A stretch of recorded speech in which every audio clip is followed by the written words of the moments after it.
June 9th, 2022, 3:29 a.m. Irvington PD receive a call from an unknown number saying they heard weird sounds coming from an apartment building in the Irvington Township apartments. Police roll up thinking it's another domestic dispute. But what they are about to find out would leave even the most seasoned detectives with nightmares.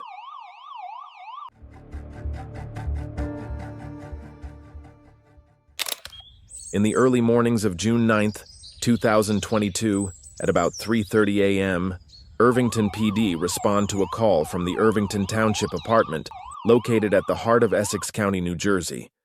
This neighborhood is not known for its safety, not ideally a location to raise kids or take the dog walking at night. Nevertheless, this neighborhood is home to good people. People with families, people with loved ones. And the incident that took place in the early hours of this faithful Thursday morning left these people scared. The apartment building police responded to belonged to a New Jersey businesswoman and mother of two, DeQuasha LaVonna Jackson. Her 11-year-old boy and 2-year-old daughter lived with her. DeQuasha wasn't your regular New Jersey single mom. She was a graduate of psychology from Stockton University, a beauty and skincare business owner, an active member of the community, and so much more. According to reports, DeQuasha worked with Catholic Charities USA as a case manager before resigning to build her own business full-time. This charity is considered one of the top charities in the U.S., established with the goal of reducing poverty and suffering in rural America, and the business DeQuasha started was much similar. She was building a beauty and skincare brand named For You, providing natural products to help both men and women look and feel better. DeQuasha was one of the victims at the scene when police arrived. How did this educated, talented, driven, and ambitious woman end up as one of the bodies found in this apartment? And who were the others police discovered in this gruesome scene? They say, it is always the husband. To figure out if this is true in this case, we'll have to take a step back and investigate DeQuasha's romantic relationships. Only 2 years before this incident, it was just DeQuasha and her son, Zion, living together, forming an unbreakable mother-son bond. DeQuasha was intentional, raising her son as a king, raising him to become a man who would respect and take care of the women in his life. But most mothers would agree that raising a son is difficult, and even more so when you're doing it alone. Oh, like what? Okay. We are not rocking nothing. But this hair, though. This hair.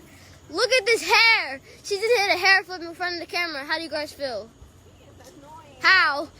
It was around this time that DeQuasha met Dane Lawrence, a 32-year-old black man.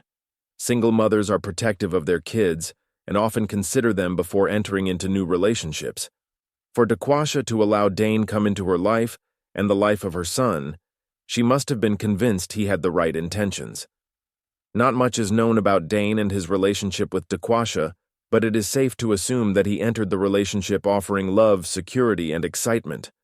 For DeQuasha, the excitement of finding the right man she could build a family with, and for her boy, the excitement of having someone who understood him as a man. Dane was the second body at the scene when police arrived. DeQuasha and Dane's relationship brought another person into this world. A baby girl. This baby was the same baby found at the scene when police arrived. So what really happened that early Thursday morning? What did investigators discover? Was this a robbery gone sideways? Was this a result of domestic abuse? And where was Zion when all these happened? Preliminary report from investigators suggested that this was a case of murder-suicide. Apparently, Dane shot DeQuasha and turned the gun on himself. The question on everyone's mind was why? Why would he do this? Why early that morning at that time? Was it planned? It didn't seem so. Was it a mistake? It was likely. In my opinion, and with everything we know so far, this wasn't supposed to happen. DeQuasha was from a loving family who showed their love for each other. They were tight-knit.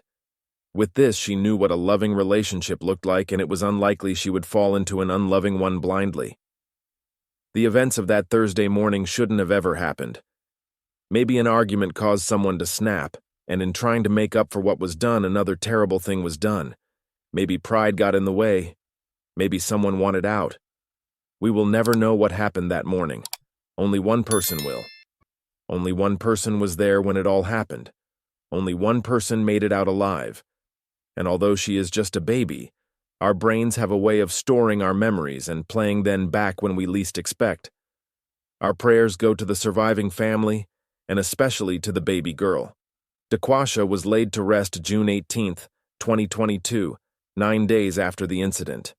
Although she is gone now, her light still shines through her kids and the ones who truly loved her. If this story moved you, leave a comment, say her name, and subscribe if you believe every woman deserves to be seen. We'll keep telling their stories until silence no longer wins.